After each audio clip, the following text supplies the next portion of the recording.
Muy buenos días para todos. ¿Me escuchan? Buenos días, profe. Buenos días, profe. Muy buenos días, profe. Sí, señora. Buenos días, doctora. Buenos días, profesora. Buenos días para todos. Vamos a dar un espacio de 5 minuticos mientras llegan los demás compañeros, porque les cuento que ustedes lo saben, mejor dicho, que ya ahora para ingresar es un poco más, hay un poco más de procedimiento por temas de seguridad. Entonces creo que los estudiantes y todos no terminamos de acostumbrarnos todavía a todos estos pasos. Entonces, para que por favor, mientras damos espacio a que ellos lleguen 5 minuticos, quienes tengan noticia, vayan alistando la noticia, por favor, antes de iniciar clase. Eso, mantienen la manito arriba, máximo 3 personas, porque pues venimos de una clase fuerte que es Historia de Colombia y la verdad es que todavía nos falta bastante por, por conocer y por revisar. Bueno.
Bueno, muy bien. Vamos entonces a iniciar. A ver, veo muchas personas con la mano levantada y cosa que me alegra. Mm, no, veo a dos, Miguel Ángel y Marcela. Profe, qué pena, yo también tenía la mano levantada, sino que me salía el celular y aquí en el computador me sale, o sea, se me bajó, pero yo también la tenía. Ok, ¿quién me habló? Perdón. Jennifer, profe. Jennifer. Vamos con ustedes tres porque ya no alcanzamos a más noticias.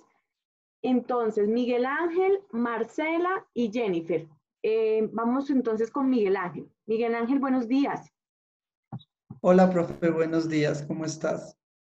Bueno, la noticia que yo traje a colación el día de hoy se titula Contagio de COVID-19 de los países que no han registrado ningún caso de coronavirus y el precio pagado por evitarlo. Entonces aquí nos dan el ejemplo en la isla de Palaos, en el Océano Pacífico, de cómo esta isla ha hecho todo lo posible por mantener alejado el foco de contagio de coronavirus por turistas.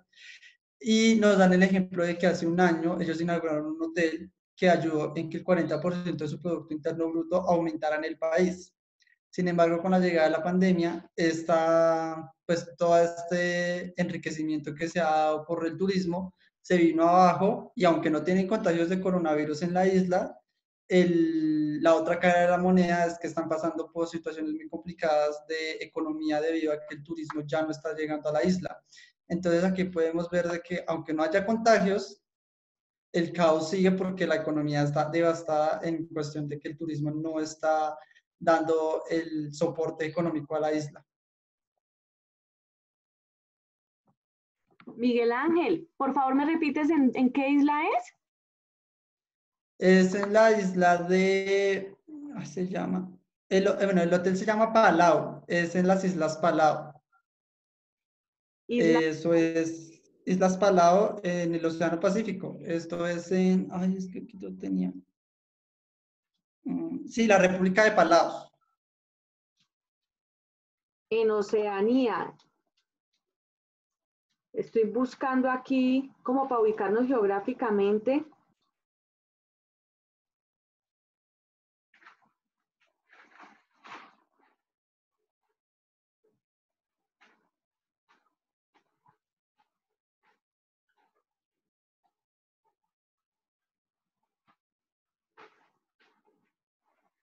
República de Palaos, ajá, sí. Yo no lo había escuchado. Sí, son unas islas paradisíacas muy bonitas de aguas celestes en el Océano Pacífico.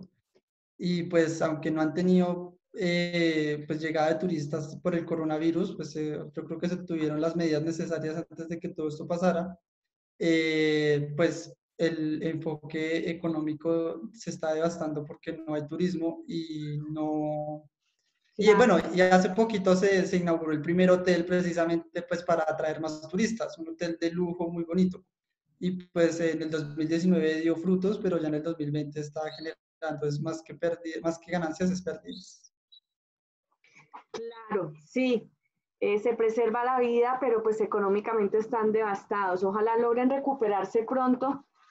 Yo creo que realmente esto vuelve del todo a su normalidad el otro año. Ya hay muchos avances en vacuna. De hecho, Colombia también ya tiene, va a ser la tercera fase de la vacuna, que viene haciendo con otros países y parece que en enero, pues esto ya va a ser masivo. Ya va a haber una vacunación masiva si así Dios lo permite, ojalá. Muchas gracias, Miguel Ángel. Muy bien. Vale, profe, con gusto. Vamos entonces con Marcela. Marcela, buenos días.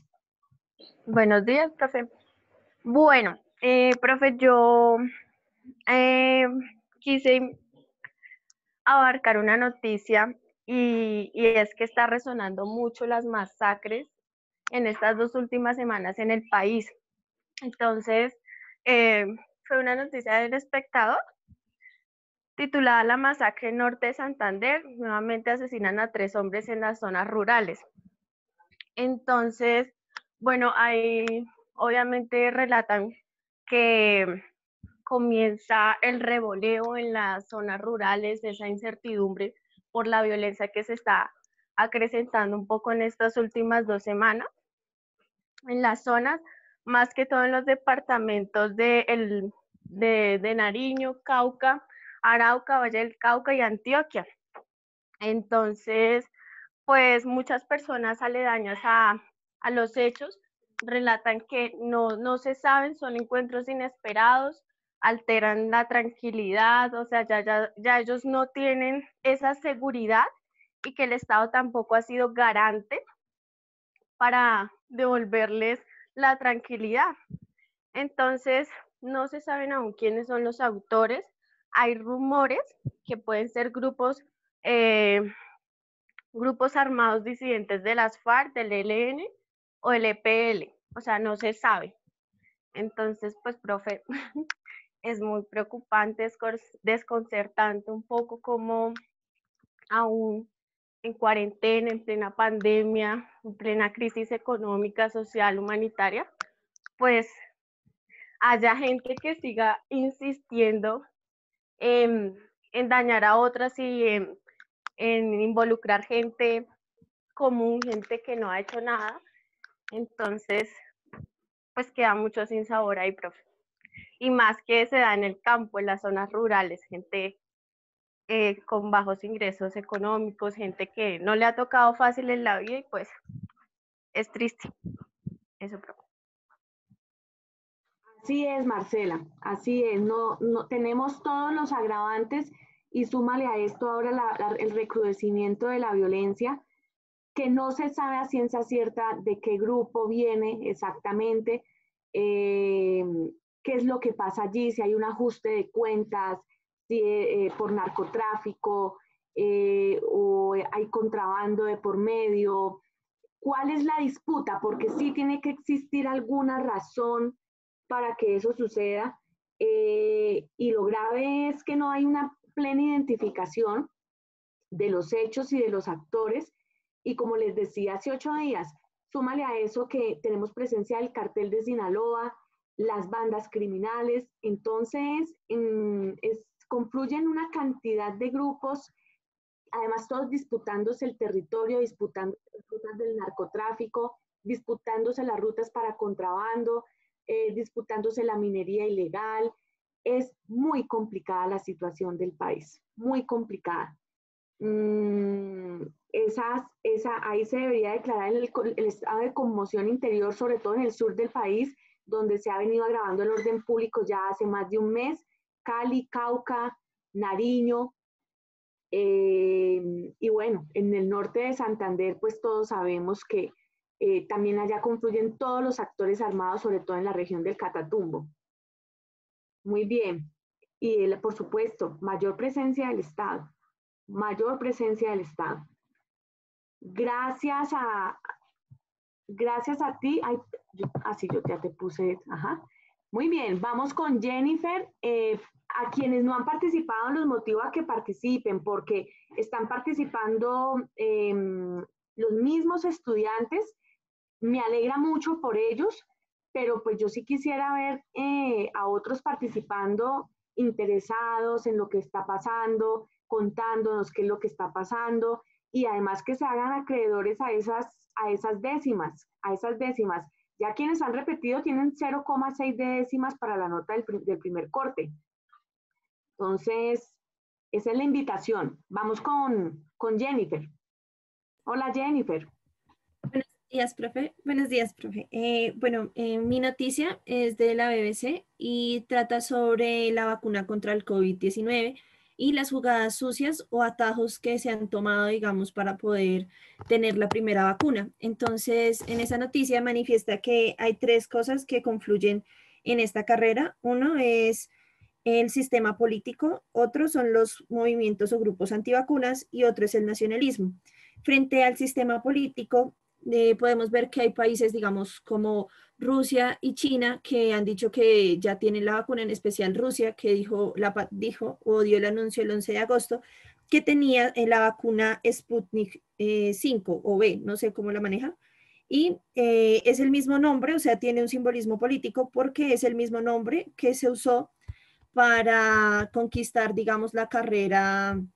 Fue un satélite que enviaron que se llamaba igual Sputnik en 1957 y ganó la carrera para conquistar el espacio. Entonces tiene un simbolismo también de destacar que su país ha ganado la carrera, digamos, también en la vacuna. Por otro lado está pues Estados Unidos, que también dice que está pues ya finalizando las fases. Hay muchos críticos frente a la vacuna de Rusia, pero pues la mayoría de los críticos también son Estados Unidos. Entonces, dice Rusia que quizás es envidia, pero le critican a Rusia es que no ha cumplido, digamos, con las fases que implica el desarrollo de la vacuna. Otra cosa que también se les critica, digamos, tanto a China como a Rusia, es que van a probar sus vacunas en el ejército del correspondiente país, lo cual pues esas personas del ejército se encuentran supeditadas, digamos, al mando presidencial. Entonces, pues ellos, o sea, no está como la base de la libertad de elección de las personas si quieren participar o no en ser, digamos, pues quienes experimenten, digamos, la vacuna en principio. Y pues ahí se habla de que es una competencia del sistema político, o sea, dependiente de quién gane la carrera y quién tenga primero la vacuna, pues será que es, o sea, a quien se le reconozca que tiene mayores avances a nivel científico. Otro es que en caso tal de que estas vacunas no cumplan con el proceso que se debe, eso va a generar, primero, si no es efectiva, porque puede que lo que están probando y dicen que lo que más se ha avanzado es que quizás sí es segura, pero no se sabe todavía qué tan efectiva es. Entonces el riesgo que se corre es que si se aplica, pero no es efectiva, va a aumentar el número de contagios del COVID. Y eso va también a tomar fuerza de aquellos grupos que son antivacunas, que propenden que, o sea, se oponen, digamos, a las vacunas. Entonces eso podría ser como un argumento más para sustentar la postura de estos grupos. Y otro es que se ha generado un nacionalismo de las vacunas. Ahí China dice que en ningún momento esa ha sido la intención de China, porque incluso ellos manifiestan que sus avances de investigación y todos los han dado a conocer. Rusia, por su parte, dice que igual va a dar a conocer sus avances científicos, pero a través de una revista científica que es importante. Y otra cosa que pues también se manifiesta es que realmente sí hay un nacionalismo que ya venía desde antes de la pandemia, pero que ahorita con el virus se ha incrementado y eso se pudo ver como en la competencia que hubo también para adquirir los respiradores primero, para adquirir, digamos, equipamiento médico. Entonces dice que con la vacuna es aún mayor porque quien tenga primero la vacuna tendrá no solamente él podrá asegurar, digamos, la prioridad para salvar vidas, sino que también va a lograr primero que sus economías vuelvan a ponerse en marcha. Otra cosa es que también se ha vuelto una competencia entre los presidentes para poder, digamos, abanderarse de que han hecho una buena gestión en la pandemia. Entonces, por ejemplo, Rusia y Estados Unidos han sido países que se han visto, o sea, estuvieron, digamos, de primeras por la cantidad de personas fallecidas por el COVID. Entonces, en el caso de Donald Trump, pues este año hay elecciones en Estados Unidos, entonces pues él quiere, digamos, limpiar su nombre y que si ha hecho una buena gestión, pues con la vacuna le ayudaría. Igual que el primer ministro de Inglaterra, que quiere también, pues digamos, limpiar su imagen, e igual Rusia, Vladimir Putin, pues también como cambiar esa imagen que se tiene y que no tuvieron un buen manejo durante la pandemia. Pero otra cosa que dice la OMS, que pues ya para terminar, es que ante esta situación mundial, aquí no debe primar quién llega primero, sino que debe primar es que sea realmente efectiva, porque puede que muchos digan yo llegué primero, pero pues como se mencionó anteriormente, si no es efectiva, pues va a aumentar el contagio y que no debe ser, digamos, una cuestión nacionalista, sino que debe convertirse en algo internacional, pues estamos hablando pues de vidas. Y también pues como un dato extra que de pronto no está en la noticia, pero pues Cuba también dijo que tenía avances en su vacuna y dijo que así los otros países la tuvieran, con tal de que ellos puedan conservar su soberanía, también tenían que tener su propia vacuna. Y esa es mi noticia, profe. Excelente, Jennifer. Excelente. Dos cosas. La primera, pues la imagen de la Organización Mundial de la Salud está muy cuestionada a nivel internacional porque lo que se dice es que definitivamente ellos no informaron, no, encubrieron a China para que no informara a tiempo de la magnitud de la pandemia. en diciembre. Entonces, ahí hay un cuestionamiento serio a esa organización, y lo han cuestionado la Unión Europea, lo ha cuestionado Estados Unidos. Uno esperaría que por lo menos se pronuncien oficialmente frente a este tema de estas vacunas que ya han ido saliendo a la luz pública. Y que por lo menos pues esta organización sea prenda de garantía de la vida de los humanos, porque efectivamente lo que hay es una puja por el poder político y económico dentro de este ajedrez internacional. Dos, pues nosotros sí también ya estamos avanzando en la nuestra, que eso sí da mucha confianza.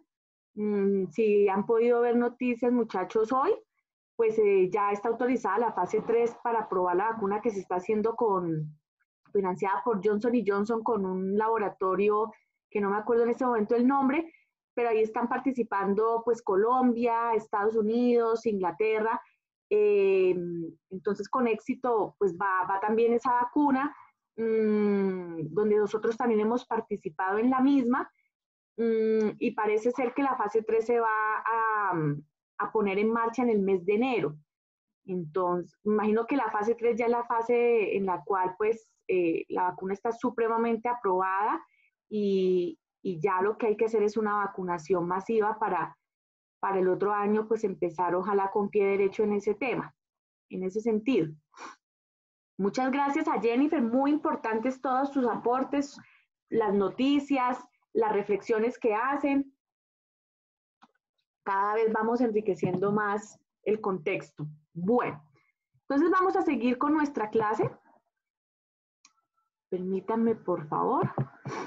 Entonces, hace 8 días habíamos hablado hace 8 días de cómo habían sido esos aires de independencia, donde, pues, por supuesto, estos protagonistas colombianos que se inspiraron en las ideas liberales, en la modernidad, donde la razón empieza a primar sobre la fe, empiezan a gestar todo un movimiento de independencia en nuestro país. Hablamos un poco entonces de algunos acontecimientos importantes ahí, hasta culminar con la batalla de Boyacá, el 7 de agosto de 1819. Después hablamos un poco sobre cómo fueron esos inicios de la República, de esa patria boba en la que quedamos allí metidos entre realistas y patriotas.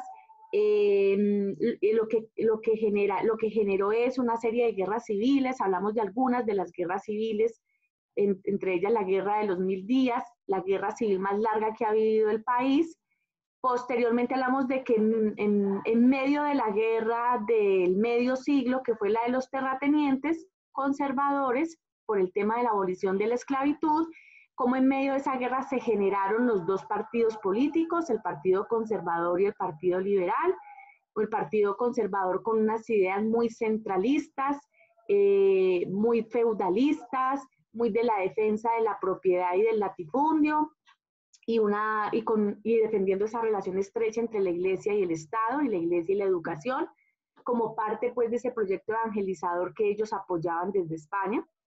Y vimos también las ideas del Partido Liberal, un partido que apoyaba, por supuesto, esa independencia de España, de Estados Unidos, de España, la descentralización fuerte, la no relación entre el Estado y la religión, sino por el contrario una defensa de la diversidad de cultos, el libre cambio, la distribución un poco más equitativa de la tierra, y allí íbamos. Bueno, entonces ahora vamos a revisar cómo empezaron a darse en el siglo XVIII todas estas constituciones que empiezan a defender su proyecto político. Estuvimos siempre entre el centralismo y el federalismo. Eso dependía, por supuesto, de quién asumiera el poder ejecutivo en nuestro país. Entonces empezamos con la Constitución de 1821. El presidente era Simón Bolívar. Por supuesto, Simón Bolívar era de un carácter muy centralista, es lo que diferencia ideológicamente al general Bolívar del general Santander. El propósito de esta constitución o se redacta con el ánimo de implementar, de crear e implementar la Gran Colombia bajo un esquema centralista. La Gran Colombia estaba compuesta en ese momento por el Virreinato de la Nueva Granada, por la Capitanía General de Venezuela, por la Real Audiencia de Quito y por el gobierno de Guayaquil. Esa fue el objetivo primordial de esa constitución. En 1832 tenemos la otra constitución donde quien la redacta es el presidente, el presidente era el general José María Obando, caucano, liberal, una constitución de corte federalista, y básicamente esa constitución tuvo como objetivo regir la vida constitucional del Estado de la Nueva Granada. Entonces, ¿qué se pretendía con la Constitución de 1832? Básicamente que hubiese una separación de poderes, como existe hoy en día, ejecutivo, legislativo y judicial, libertad de prensa. Recordemos que ellos eran defensores de la libertad de pensamiento y la libertad de prensa tenía que ser evidencia de esa libertad de pensamiento, y se le da una relevancia especial a las provincias. Relevancia especial a las provincias porque empieza esta constitución de corte federalista a luchar por la autodeterminación de los pueblos y por ende por la autodeterminación de esas provincias.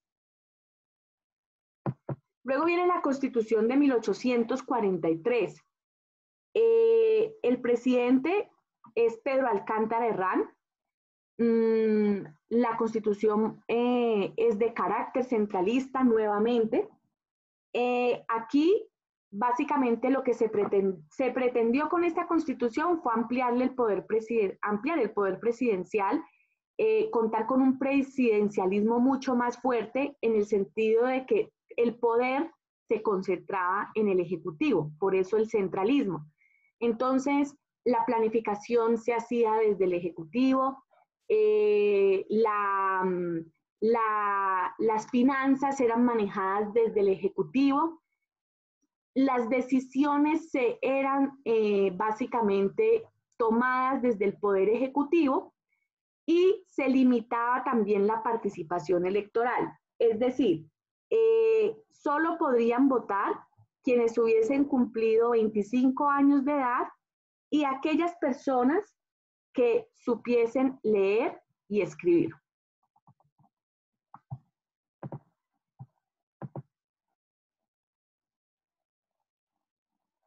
No sé, muchachos, ¿me escuchan? Sí, doctora. Bueno, es que me dice Marcela que no se le fue el audio. Ok. Bueno, listo. ¿Ya me escuchas, Marcela?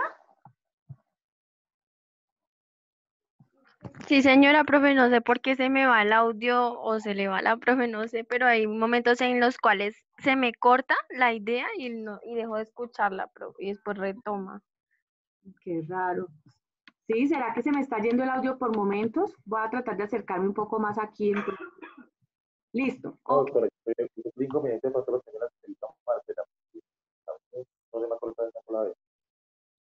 No entendí. ¿Quién habló, perdón? Doctora, que el inconveniente de pronto lo debe tener la señorita Marcela, que a mí no se me ha cortado el audio por el momento. Ok, gracias Gilbert, muy bien. Bueno, muy bien. Seguimos luego con la Constitución de 1853. El presidente era el general José Hilario López, liberal, caucano. Esta Constitución básicamente propugna por la libertad de enseñanza aunada a la libertad de pensamiento, aunada al reconocimiento de una multiplicidad ideológica y a una multiplicidad de creencias religiosas, aunque tampoco eran tan múltiples, pero bueno, había el espacio. Y libertad de enseñanza, libertad de pensamiento, que ya lo hemos dicho a lo largo de la clase, y el federalismo, acentuar cada vez más el federalismo.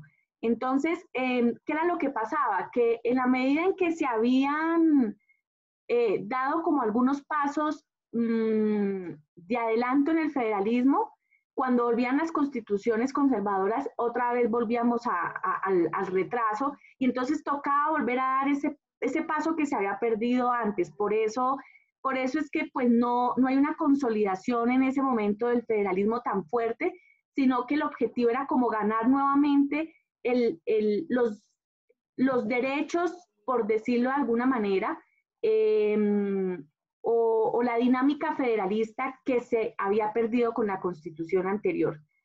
Pero giraba en torno a lo mismo: mayor autonomía en las provincias, mayor autodeterminación de los pueblos, mayor descentralización, sobre todo de carácter político. Muy bien. Luego viene la Constitución de 1858. Recordemos que Mariano Ospina había sido el ideólogo del conservatismo, del Partido Conservador. Él es presidente en el 58, y básicamente el propósito de esa constitución fue reglamentar cómo iba a funcionar nuevamente dentro de la centralización la Confederación Granadina. La Confederación Granadina estaba compuesta en ese momento por Antioquia, Bolívar, Cauca, Boyacá, Cundinamarca, Magdalena, el departamento de Santander y Panamá. Panamá, la cual vamos a perder, ya vamos a hablar sobre el tema de la pérdida del canal de Panamá. Bueno, luego viene en 1863, la Constitución del 63. El presidente era el general Tomás Cipriano de Mosquera, más conocido como Mascachochas. Él de origen caucano, liberal, y en esa constitución vuelve otra vez a tomar vida el federalismo, a volver a recuperar esos espacios de descentralización, de debate público en las provincias, de darse ellos sus propios gobernantes y demás. Y finalmente tenemos la Constitución del 86, conocida también como la época de la regeneración, donde el presidente era el conservador Rafael Núñez. Rafael Núñez fue quien escribió el himno del Partido Conservador.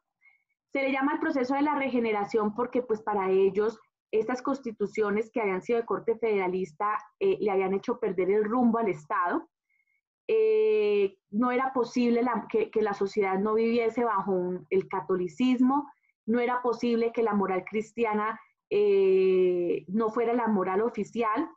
De ahí que entonces el propósito de esta constitución era recuperar los privilegios del clero, otra vez la relación estrecha entre el Estado y la religión, entre la educación y la religión.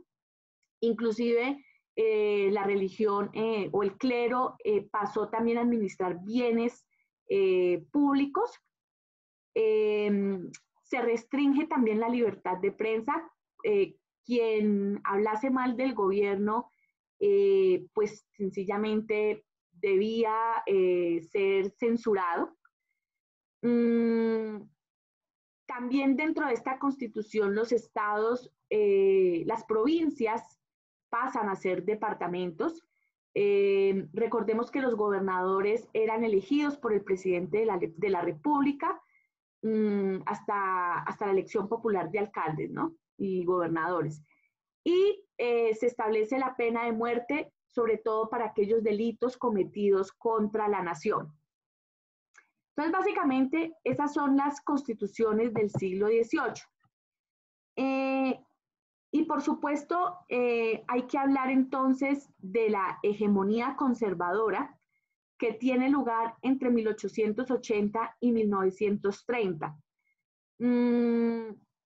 A raíz de esas hegemonías, es que definitivamente se recrudece la violencia en Colombia, y pues eso es lo que después nos llevará a un pacto por el Frente Nacional. Entonces, vamos a hablar de la hegemonía conservadora y de algunos de sus presidentes. En primer lugar, pues tenemos Rafael Núñez. Rafael Núñez fue presidente del año 1880 hasta 1892. Él lideró básicamente, pues ya lo habíamos dicho, el periodo reconocido como la regeneración, donde se expide la Constitución Política del 86 que nos rige hasta el 91. Y pues fue un gobierno conocido sobre todo por su carácter centralista y desafortunadamente por ser un gobierno poco democrático. Posteriormente viene Carlos Holguín Mayarino, del 88 al 92. Su mayor gesta, por decirlo de alguna manera, en su cuatrenio fue mejorar la navegación por el río Magdalena, por supuesto con el objetivo de que el río Magdalena se convirtiera en una ruta comercial muy importante para el país. Profe, buenos días, qué pena. ¿Será que puedes devolver un momentico la diapositiva? Señora, ajá. La anterior. ¿Sí? Ahí, gracias. Ok. No se preocupen que estas clases quedan grabadas y las pueden ubicar en mi canal de YouTube. Me buscan con mis nombres y apellidos y ahí están las clases. Entonces, las pueden ver como quieran, cuando quieran. Y pues ahí van a estar en todo momento. Yo las subo casi que en tiempo real. Termino la clase y la subo inmediatamente al canal de YouTube. ¿Cómo la encuentran? Por la fecha. Entonces yo le coloco 2022, pues porque estamos en el segundo semestre, la clase, el nombre de la clase y la fecha. ¿Listo? Ok, profe, gracias. Bueno, luego viene la presidencia de Miguel Antonio Caro. Miguel Antonio Caro se dedicó a defenderse en ese momento de la oposición liberal, porque claro, por supuesto, esa época de la regeneración y sobre todo esa constitución del 86 empieza a generar una serie de oposición en el liberalismo, y entonces pues efectivamente vienen unas pugnas internas porque no están de acuerdo con que se censure a los medios, no están de acuerdo con la pena de muerte, cuando ya pues nosotros habíamos dado una discusión importante después de las revoluciones de los derechos humanos y empezamos a ser conscientes de que es que tenemos derechos y que si la vida no se preserva, que es el principal derecho, pues no estamos en nada y hemos fracasado como sociedad. Entonces, como ya hay una generación ilustrada bebiendo de las ideas de la modernidad, del liberalismo, de la ilustración, pues empieza a generar toda esa oposición a Miguel Antonio Caro, e inclusive no solamente desde el Partido Liberal, sino dentro del mismo partido conservador, porque vamos a ver más adelante cómo los partidos también tienen unas divisiones fuertemente al interior de sus organizaciones. Por supuesto, estas generaciones que empiezan a gestarse en esos partidos también empiezan a educarse por fuera, también empiezan a leer otros autores como Voltaire, como por ejemplo Hobbes, como Rousseau, y entonces ya empiezan a aparecer unas facciones mucho más moderadas de los partidos que no están de acuerdo con esos extremos, con esa radicalización, y entonces este señor empieza a vivir empieza a vivir en esa oposición interna y externa. Su objetivo, por supuesto, es seguir profundizando la Constitución del 86, porque pues recordemos que ellos son de los ideólogos más fuertes que tiene el Partido Conservador, pero de esa ideología recalcitrante. Veo que me escriben y yo me angustio porque no sé si es que no me escuchan. A ver, no puedo ver el chat. Yo sí escucho, profe. Que no sé qué es lo que dicen en el chat. Ah, ya, aquí yo creo que estoy viendo. Ah, ok. Este es el link. Ah, espérenme, yo reviso. Es que Giovanni parece que ya se fue para el canal de YouTube. Entonces, permítame y de una vez lo miramos.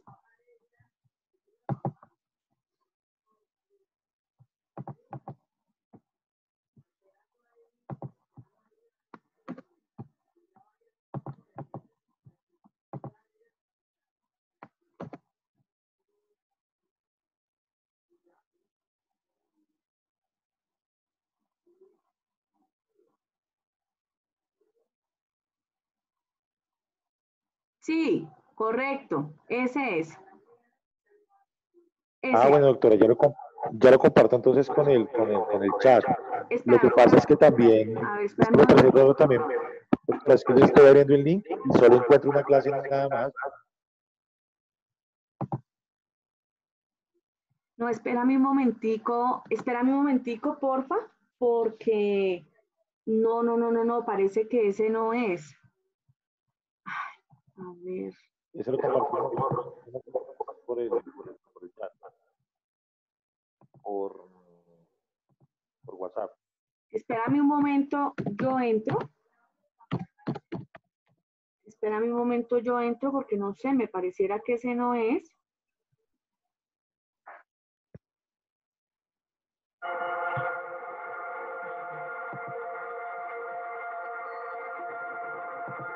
I've been on some pretty significant fires.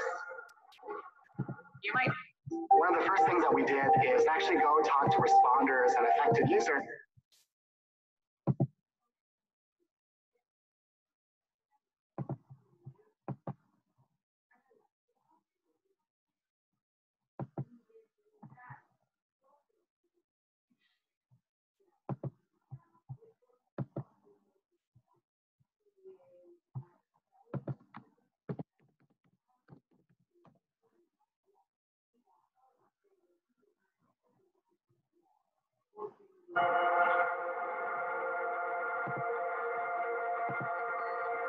No. I've been on some pretty significant fires. Ya sé qué es lo que pasa. Permítame un momentico, yo cierro esto aquí. Sí, antes de seguir, para que ustedes puedan tener pues como la tranquilidad de que están todos en el mismo canal.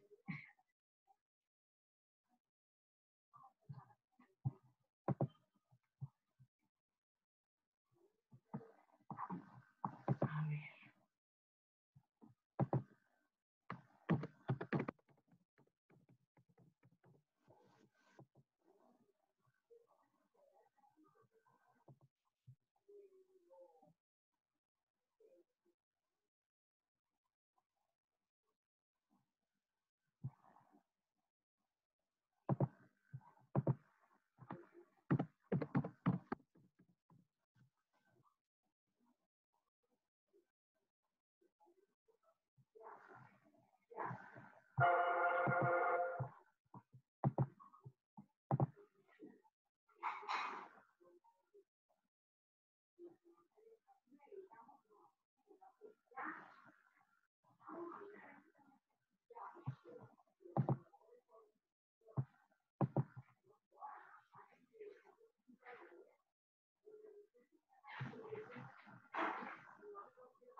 Muy bien, entonces aquí ya les voy a pasar mi link porque no era ese que estaban compartiendo.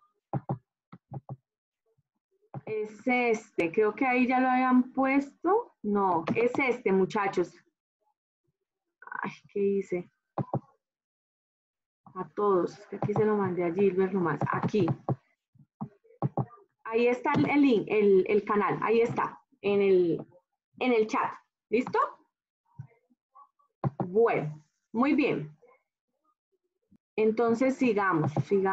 Listo, muy bien. Entonces,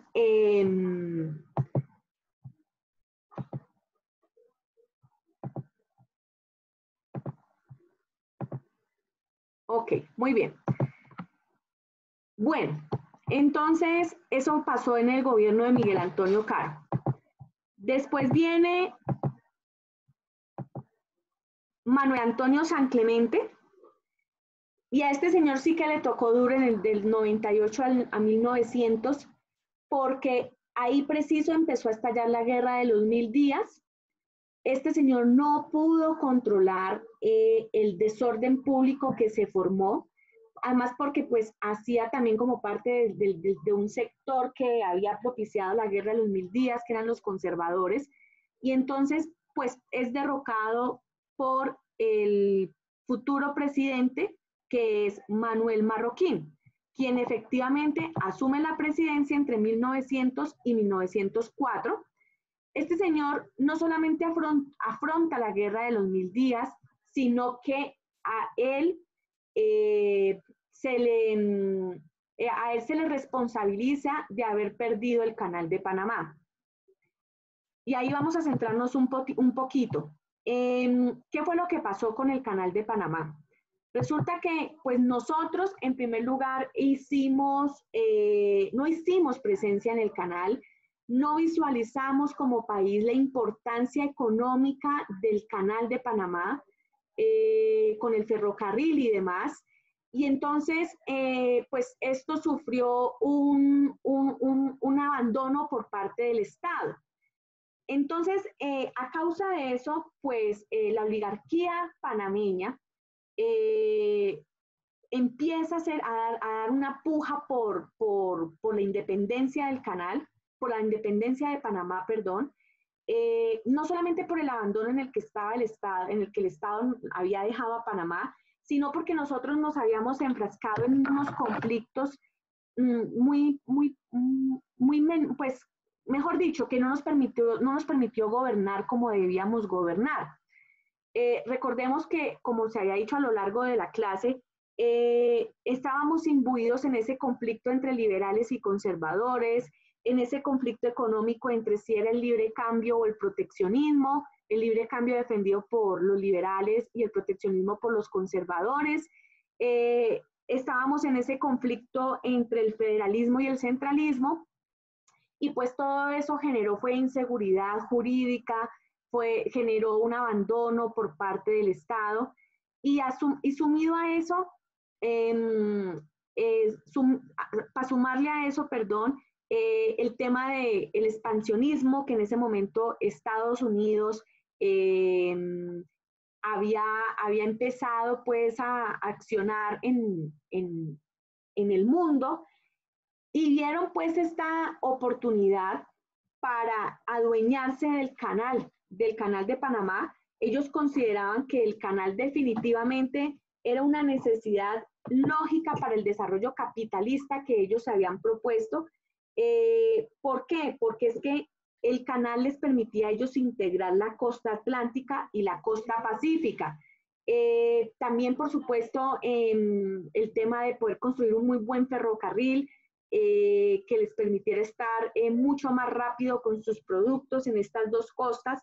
Así que entonces, otra de las causas fundamentales de la pérdida pues es el expansionismo que Estados Unidos acentúa en el canal.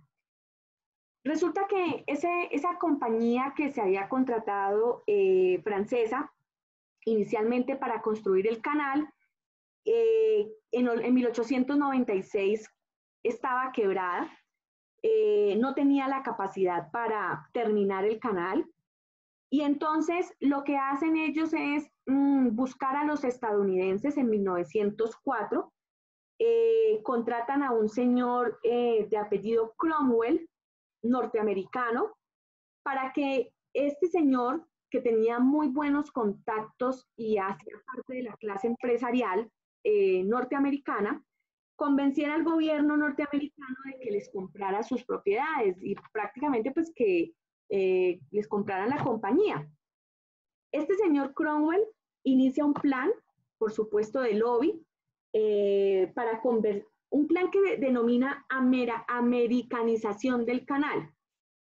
Y entonces hace todo el lobby con un grupo de empresarios estadounidenses, entre ellos el banquero Morgan, y el 27 de diciembre de 1899, Cromwell, quien había avanzado mucho desde que lo contrataron, ¿sí? Logra fundar la Compañía de América para financiar la construcción del Canal de Panamá. Él incluso se hace socio junto con todos estos empresarios notables norteamericanos y empieza entonces la construcción del canal por parte de esta compañía norteamericana. ¿Qué hace Estados Unidos? Pues se firma un tratado con Colombia, el Errán-Hay, donde básicamente le cede, en ese tratado se dice que la soberanía del canal la va a tener Estados Unidos, ya Colombia pierde la soberanía, y también indemnizan al país por la pérdida del canal en $25 millones.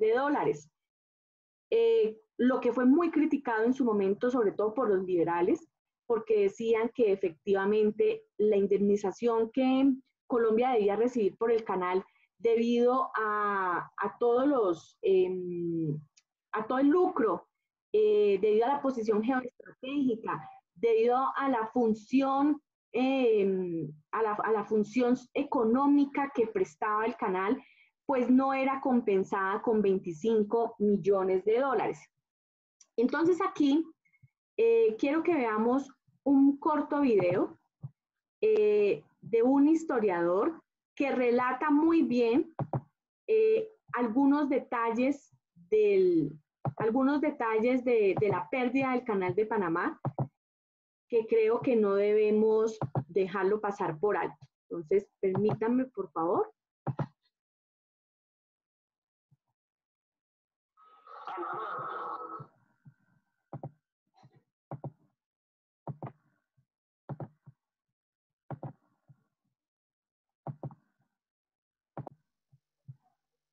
Siempre fue parte de Colombia, hasta que se separó en 1903, apoyada por Estados Unidos, que estaba interesado en el ferrocarril que iba del Caribe al Pacífico y en el canal que debía reemplazarlo y que ya había comenzado a construirse.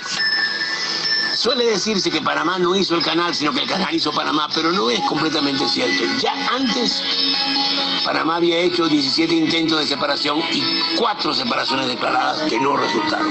La molestia de los panameños con Bogotá venía del desprecio de la oligarquía colombiana por ese territorio selvático y pantanoso. Ni siquiera existía una carretera, y aún no la hay, que uniera a Colombia y Panamá. Pero Panamá estaba en la mira de las grandes potencias y de los imperios, por lo estrecho de su istmo, unos 70 kilómetros, y la relativa facilidad de pasar del Caribe al Pacífico y viceversa, sin dar la larga y peligrosa vuelta por el extremo sur del continente, por el Cabo de Hornos y el Estrecho de Magallanes. Para Estados Unidos, el paso por el istmo era vital por la necesidad de poblar California, recién arrebatada a México y donde se había descubierto oro. En 1855 se inaugura el ferrocarril, que va de costa a costa, y un año después se producen los primeros incidentes armados entre estadounidenses y panameños. Las instalaciones del ferrocarril son incendiadas y el ejército de Estados Unidos desembarca tropas. Esto seguirá siendo una situación de baja intensidad, pero tensa, de baja intensidad, hasta finales del siglo, cuando los franceses inician la construcción de un canal. Pero son derrotados por la fiebre amarilla, que mata a unos 20.000 obreros. Los estadounidenses continuarán la obra con grandes trabajos de saneamiento que controlan la enfermedad y terminan el canal en 1903. Pero entre 1899 y 1902 se desata la famosa guerra civil de los 1000 días entre liberales y conservadores, que convirtió a Colombia y a Panamá en un sangriento campo de batalla donde muere gran parte de la juventud. En esa guerra civil se destaca Victoriano Lorenzo, un humilde líder indígena, liberal, nacido en el norte de la región de Coquel. Victoriano Lorenzo, un hombre muy humilde, era famoso porque había pasado 9 años preso por matar a un explotador y porque siempre había luchado contra las injusticias de los conservadores. En 1900, luego de la derrota de los liberales en la batalla de Caledonia, Victoriano se vuelve guerrillero en las montañas de Penonomé, en donde derrota y expulsa a los conservadores. En 1901 los generales lo nombran general de división. Tiene 34 años. Es un caudillo popular, al que siguen los desheredados, y está convirtiendo la guerra en una revolución que promete la tierra a los campesinos que la regaron con su sangre. Victoriano inspira temor a los ricos, tanto conservadores como liberales.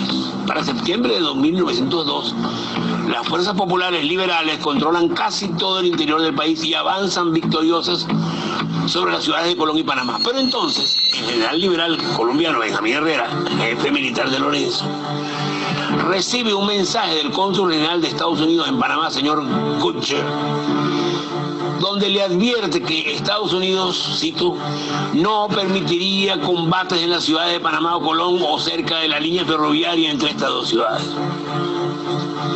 Y así, los dos bandos, temerosos de una intervención militar gringa, acuerdan firmar la paz, como en efecto la firman el 21 de noviembre de 1902 a bordo del barco de guerra estadounidense USS Wisconsin. Pero quedaba el problema de Victoriano Lorenzo y su revolución. Y los firmantes sabían que Lorenzo no aceptaría el pacto de Wisconsin, por lo que actuaron rápidamente. Apenas 7 días después de la firma, lo detienen y lo envían preso a la ciudad de Panamá. Victoriano se fuga en Nochebuena, pero es recapturado. Pasará 6 meses en la cárcel, mientras liberales y conservadores se dedican a neutralizar a sus seguidores. Finalmente, el 14 de mayo de 1903, se celebra una pantomima de consejo de guerra. Y el 15 de mayo, a las 8:30 de la mañana, lo sentencian a muerte y a las 5 de la tarde lo fusilan en la Plaza Chiriquí, hoy Plaza Francia de la ciudad de Panamá. Sus últimas palabras fueron: señores, oído una palabra pública, ya sabéis de quién es la palabra. Victoriano Lorenzo muere, a todos los perdono. Yo muero como Jesucristo. Separada finalmente de Colombia, la nueva República de Panamá tendrá a su cabeza 2 conservadores. Como presidente, a Manuel Amador Guerrero, médico del ferrocarril norteamericano, y como jefe militar al general Esteban Huertas, viejo matapueblo conservador, perseguidor de los liberales. Panamá y su canal seguirán bajo el dominio de los Estados Unidos, luchando por su soberanía hasta 1970. Cuando el general Torrijos firma con el presidente Carter el tratado que marca el fin de la ocupación militar estadounidense de la zona del canal. Y será este mismo Torrijos quien rescate la figura de Victoriano Lorenzo como héroe del pueblo panameño. La vida, pasión y muerte de Victoriano Lorenzo nos enseña que los héroes populares, más temprano que tarde, escapan del olvido y reciben el honor y gloria que merecen. Para Panamá, para la patria grande y para el mundo, Victoriano Lorenzo nunca volverá a ser un individualista.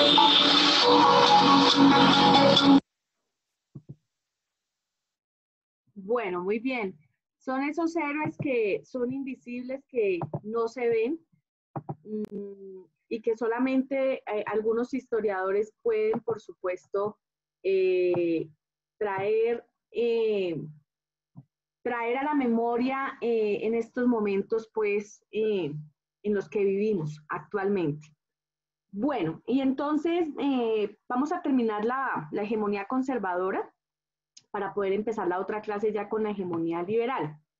Entonces ocurre esto pues en 1904, luego asume la presidencia Rafael Reyes entre 1904 y 1909, cierra el Congreso porque hay una oposición muy fuerte, más con la pérdida del canal, desaparece también el cargo de vicepresidente y designado, y lo que hace es básicamente darle espacio de participación en su gobierno a los terratenientes e industriales como tal. ¿Por qué? porque pues recordemos que ellos están dentro del partido, se sienten identificados ahí porque pues es el partido que defiende sus intereses, también financia, por supuesto, algunas campañas, de ahí que entonces ellos tengan participación como ministros en algunas carteras que hacen parte pues de la estructura del Poder Ejecutivo. Luego viene Carlos Eugenio Restrepo, entre 1910 y 1914. Maneja las finanzas con mucha responsabilidad. Hay una austeridad en el gasto público, sobre todo una austeridad en el tema de la burocracia, para que pues, esos recursos lograran ser viabilizados en el gasto social. Mejora las exportaciones de café. Se vuelve un momento en el que el país casi que se empieza a internacionalizarse con este cultivo y empieza a hablarse en ese momento inclusive de la necesidad de crear una institución que solo se dedicara a todo el ciclo comercial del café y por supuesto a la mejora del cultivo en las regiones rurales. Luego viene José Vicente Concha.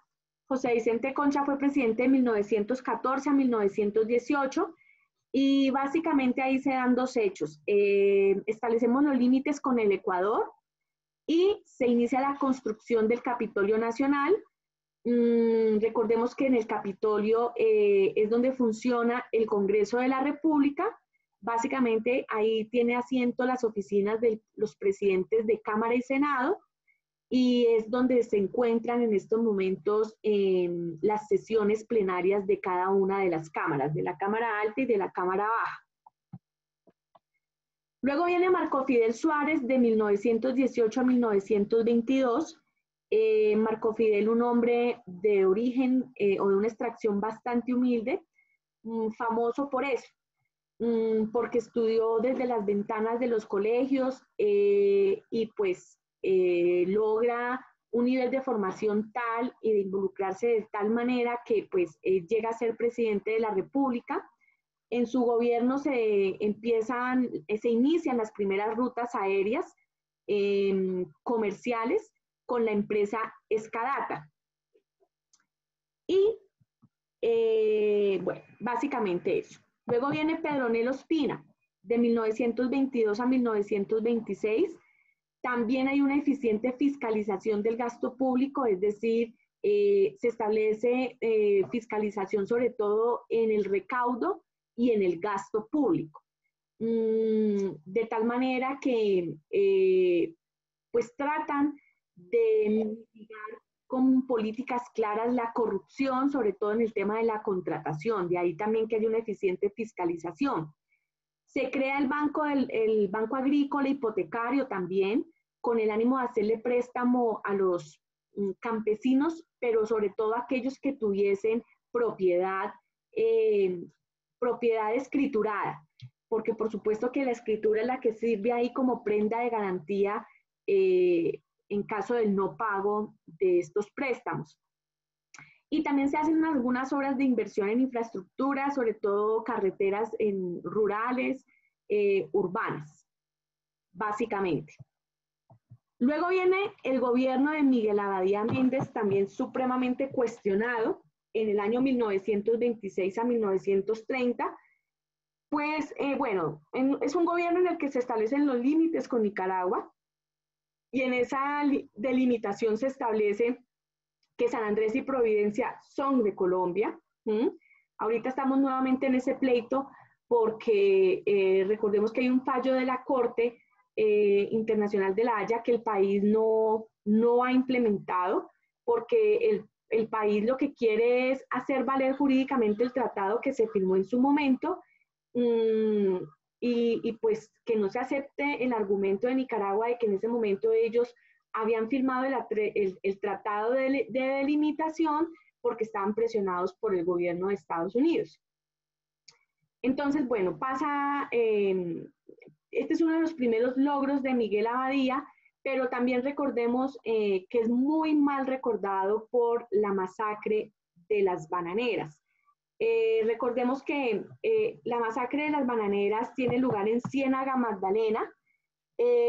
Allá llegó la United Fruit Company, una compañía estadounidense, que invierte en el cultivo y la exportación del banano.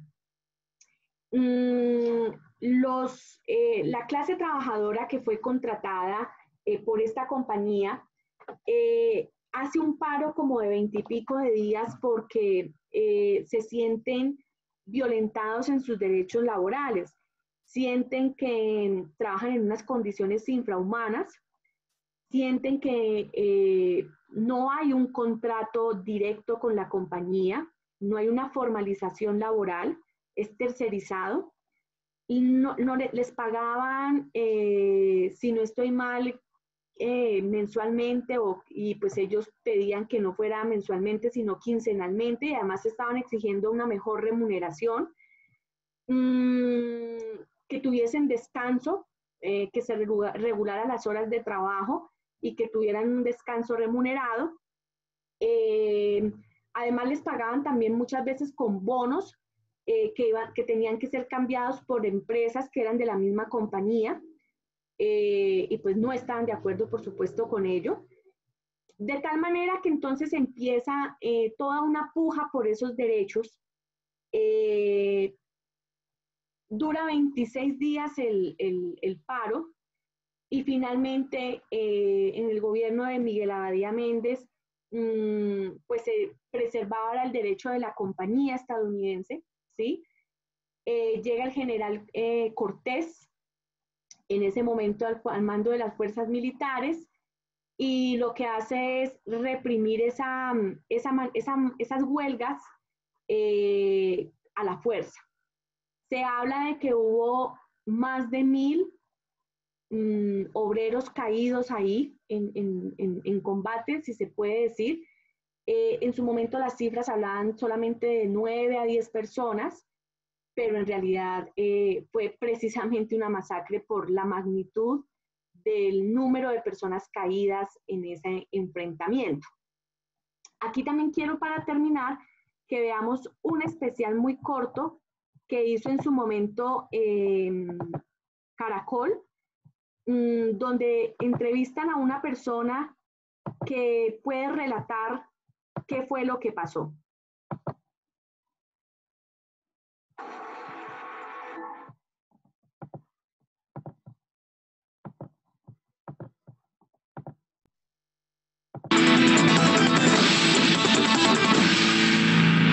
Esta semana se cumplieron 90 años de la masacre de las bananeras que cobró la vida de al menos 1000 obreros en Ciénaga Magdalena. Viajamos hasta ese lugar para reconstruir lo que ocurrió durante los 24 días de la huelga y la matanza de los trabajadores ese 6 de diciembre de 1928. Informe especial.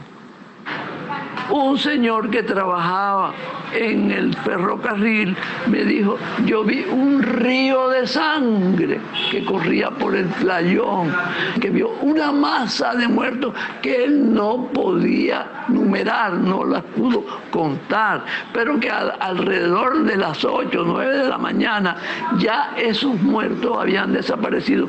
El escritor y dramaturgo Guillermo Enríquez Torres desanda sus memorias sobre la mítica huelga de 1928 contra la United Fruit Company que terminó en la masacre de las bananeras.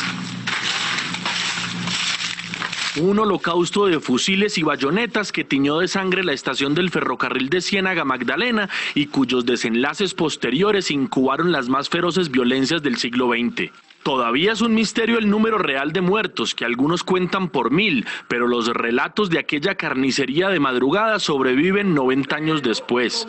Colombia jamás volvió a ser la misma. Todos tuvieron la culpa, todos cometieron errores. Los huelguistas no supieron llevar las cosas. La UNAI se lavó las manos.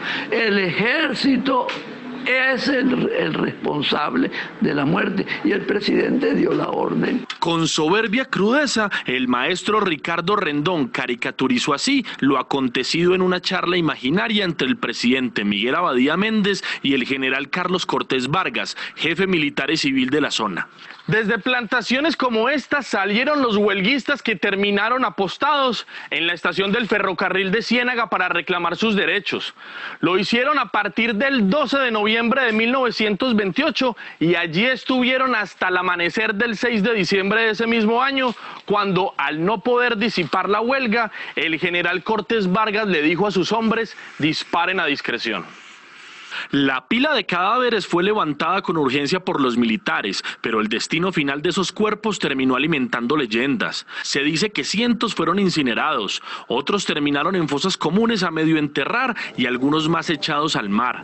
Ahí está, para no ir más lejos, el descarnado testimonio de Agustín Lara, custodio de la memoria oral de Ciénaga. La multitud de muertos y de cadáveres apilados los traían hasta acá y de aquí se los llevaban. Tal y cual. Lo que cuenta el testigo es que los traían desde la plazoleta de los Mártires o antigua estación de ferrocarril donde ocurrió la masacre o la mayor parte de la masacre, y desde allá se traían grandes cantidades de cadáveres para ser embarcados en pequeños botes. La idea era que una vez cargados en el Pichincha, poder llevarlos a ultramar y arrojarlos allá para poder borrar evidencias, que era la finalidad del trasteo de muertos, por así decirlo, ¿no? Es decir, aquí se consumó el delito, o uno de los mayores delitos del encubrimiento de la masacre de las bananeras. Se dice que fueron más de 300 muertos que por esta vía pudieron deshacerse de ellos arrojándolos al mar. Recorrimos con Agustín los lugares emblemáticos de esa cronología de sangre: el cuartel militar desde el cual impartió instrucciones el general Carlos Cortés Vargas, las casas que se erigieron sobre las fosas comunes, las calles que desembocaban en el puerto para llevar los cadáveres a ultramar y la Plaza de los Mártires, con su imponente Prometeo de la Libertad en honor a esos obreros sin nombre y sin tumbas. ¿Cuál fue la génesis de la huelga? Agustín Lara lo resume con una frase rotunda. Mientras aquí se bailaba cumbia, con fajos de billetes prendidos, por simple diversión, por simple demostrar quién tenía más plata que otro. Porque había billetes. En el campo colombiano los trabajadores vivían como cerdos, vivían miserables. El pasado jueves, en medio de la conmemoración de ese crimen, en aquella plaza que 90 años atrás fue Camposanto, una obra de teatro escolar recordó la barbarie. E incluso un niño encarnó el legendario discurso de Jorge Eliezer Gaitán en el Congreso denunciando la masacre. Doctor Gaitán, ¿hasta cuándo nos va a enrostrar la masacre de las bananeras? Hasta que dejen de llorar las viudas y los huérfanos. ¿Cuántos murieron ese 6 de diciembre de 1928? El general Cortés Vargas, en su libro Los sucesos de las bananeras, aseguró que las víctimas no pasaron de 47. Pero este cable desclasificado multiplicó esa cifra por 20. El periodista y escritor Óscar Alarcón lo dice con claridad meridiana.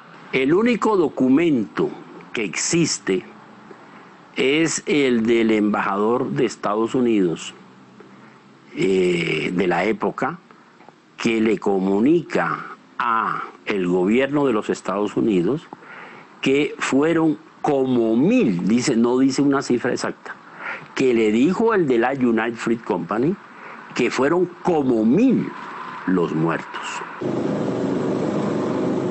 Al margen de los números, la tumba de los únicos 9 obreros que fueron hallados tras la matanza todavía se conserva en el cementerio de San Rafael en Ciénaga.